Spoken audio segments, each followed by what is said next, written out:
Welcome to your academy Munilal sir. My dear students, आज मैं class 10 subject English का model set 5 explain करने जा रहा हूँ।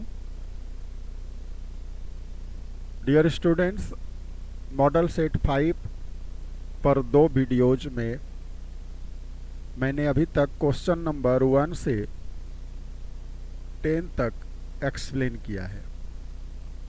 तो यदि आपने दोनों वीडियोज को नहीं देखा है तो अवश्य देख लें। और आज के इस वीडियो में मैं एक्सप्लेनेशन स्टार्ट करने वाला हूं क्वेश्चन नंबर 11 से। तो चलते हैं क्वेश्चन नंबर 11। तो देखो, ये 6, 7, 8, 9, 10 आ गया और ये रहा 11। तो डियर स्टूडेंट्स, आप देख पा रहे हो यहाँ लिखा हुआ है राइटिंग सेक्शन मार्क्स 8। तो ये राइटिंग सेक्शन में आ गए हम लोग। तो देखते हैं उसमें क्या कुछ है।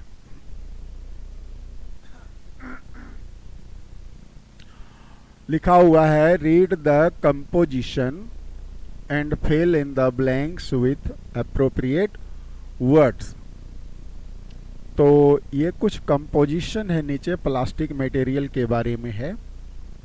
ठीक है, तो इसको हम लोग क्या करेंगे, ये जो बीच बीच में गैप है ना, इसमें सुटेबल जो है वर्ब फॉर्म्स भरना है।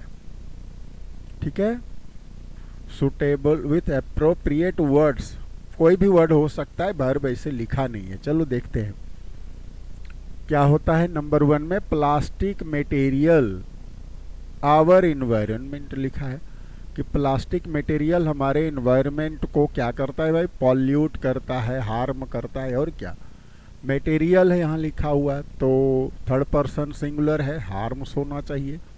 तो ये वाला आपका राइट ऑप्शन हुआ। ठीक है, plastic material harms our environment to maximum, to the maximum, यानी सबसे ज़्यादा यदि हमारे इन्वायरमेंट को कोई पॉल्यूट करता है, डैमेज करता है, तो वह है plastic material. It is often dash for food by birds, animals and fish. ठीक है, कहता है ये जो प्लास्टिक मटेरियल है इसको अक्सर क्या होता है, इसको समझ लिया जाता है। तो ये पैसिव वॉइस में चला जाएगा। It is often mistaken. ठीक है, क्वेश्चन नंबर 12 में ये वाला ऑप्शन ए नंबर, यानी जो भी एनिमल्स हैं, बर्ड्स हैं, फिश हैं, इन प्लास्टिक मटेरियल को ये समझ लेते हैं क्या कि इनका फूड है, खाने की चीज है। ठीक है, उनको ये खा लेते हैं और लीडिंग टू देयर डेथ, और इससे क्या हो जाता है, उनकी मौत हो जाती है। तो डेथ हो जाएगा यहाँ पर।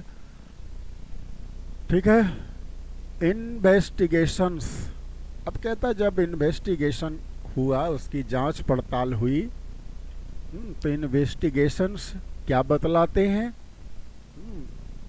On for a long time. अच्छा, बहुत लंबे समय से कहता है इस पर इन्वेस्टिगेशंस हो रहे हैं। तो इन्वेस्टिगेशंस है, थर्ड पर्सन है, प्लूरल नंबर है, 4 नंबर टेंस लगाएंगे प्रेजेंट का, यानी हैव बीन गोइंग ऑन। ठीक है, investigation have been going on, चल रहे हैं अभी तक इन्वेस्टिगेशंस। ठीक है, ये हो गया कंप्लीट 14 तक।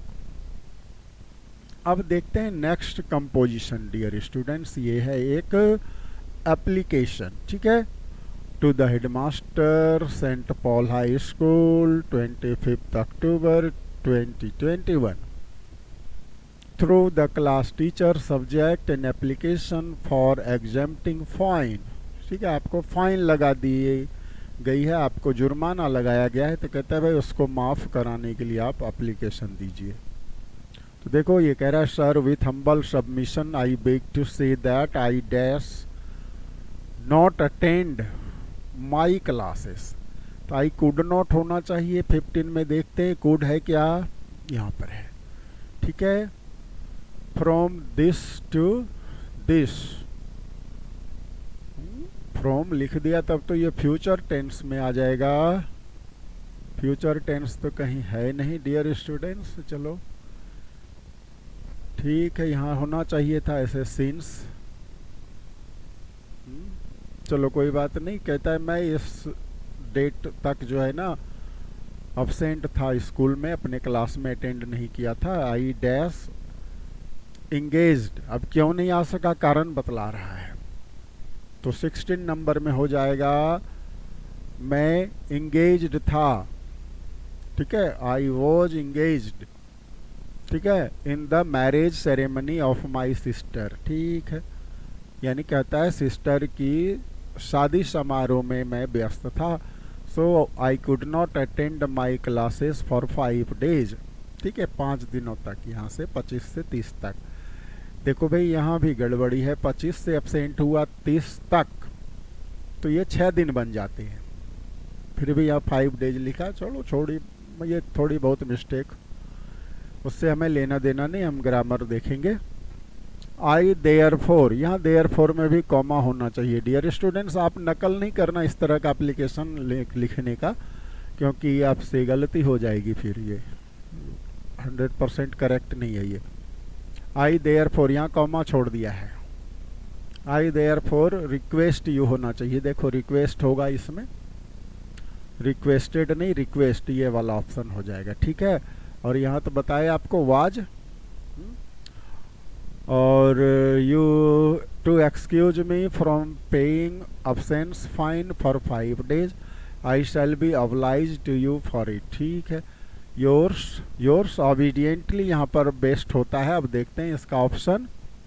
योर्स ऑबिडियंटली नहीं दिया है, फेथफुल्ली दे दिया है। चलो भाई फेथफुल्ली ही देना पड़ेगा, लेकिन बेस्ट होता है ऑबिडियंटली। एक स्टूडेंट के लिए ऑबिडियंटली वर्ड जो है मोस्ट सुटेबल होता है। चलिए उसके बाद ये तो हो गया 18 तक, 17 तक हुआ। 18 में तो बता ही दिया आपको क्या होगा, फेथफुल्ली।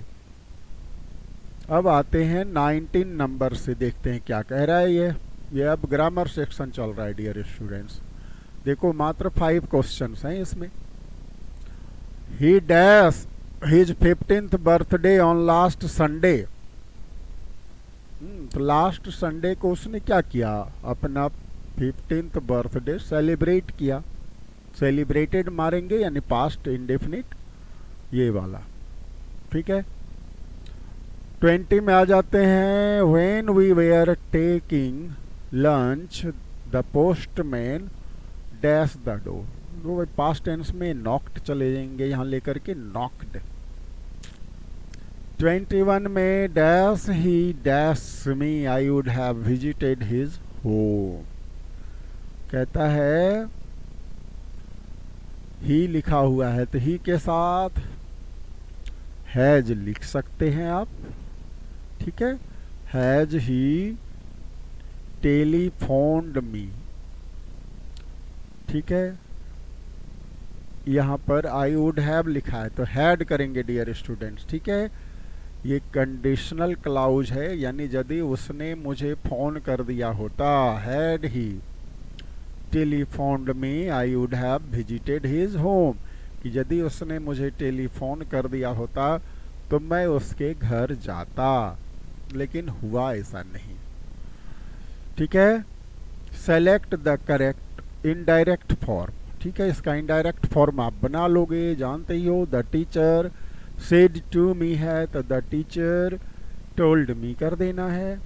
आई को बदल देंगे ही या सी। ठीक है, दो में से कोई एक। तो ही लिखते हो तो ही हैड बीन, सी लिखो तो भी शी हैड बीन। तो आप देख लो पहले कहाँ पर है ही। आई तो होना नहीं चाहिए ना, तो आई वाला तो पहले ही छाड़ देंगे हम, दैट के बाद आई देखना नहीं चाहेंगे हम। ठीक है, ये दोनों मेरे लिए नहीं है। अब ही हैड बीन, देखो हैड परफॉर्म्ड, यानी ये जो है पास्ट परफेक्ट में चला जाएगा। ही हैड परफॉर्म्ड, कहाँ है ही हैड परफॉर्म्ड, ये वाला ऑप्शन मेरा बेस्ट होगा। अब कहोगे सर यहाँ भी तो वही लिखा है, he had perform well in the, तो यहाँ देखो टेल्स कर दिया है, ठीक है ना, हमको देखना है टोल्ड मी, ठीक है, सेड टू है तो टोल्ड मी देखना, ये भी मिलाना है आपको, जैसे ये वाला क्लाउज दोनों का सेम ही है, तो ये बेस्ट ऑप्शन हो गया सी। 23 में है select the correct indirect form, फिर वही है, तो गांधी सेड, ठीक है, तो गांधी सेड दैट लिख देंगे, और इसमें तो कुछ काम मतलब टेंस वगैरह बदलने का है नहीं, ठीक है, तो इसको आप ऐसे ही लिख दोगे। गांधी सेड देखेंगे that honesty pays in the long run, ठीक है। ये देखो टोल्ड वाला तो भाई मेरे काम का नहीं, और यहाँ ऑनेस्टी पे कर दिया है, ये गलत है, पेज पेज होना चाहिए, honesty pays as it is रहेगा, ये बदलेगा नहीं। Gandhi said that honesty pays in the long run, तो ये बेस्ट ऑप्शन हो गया।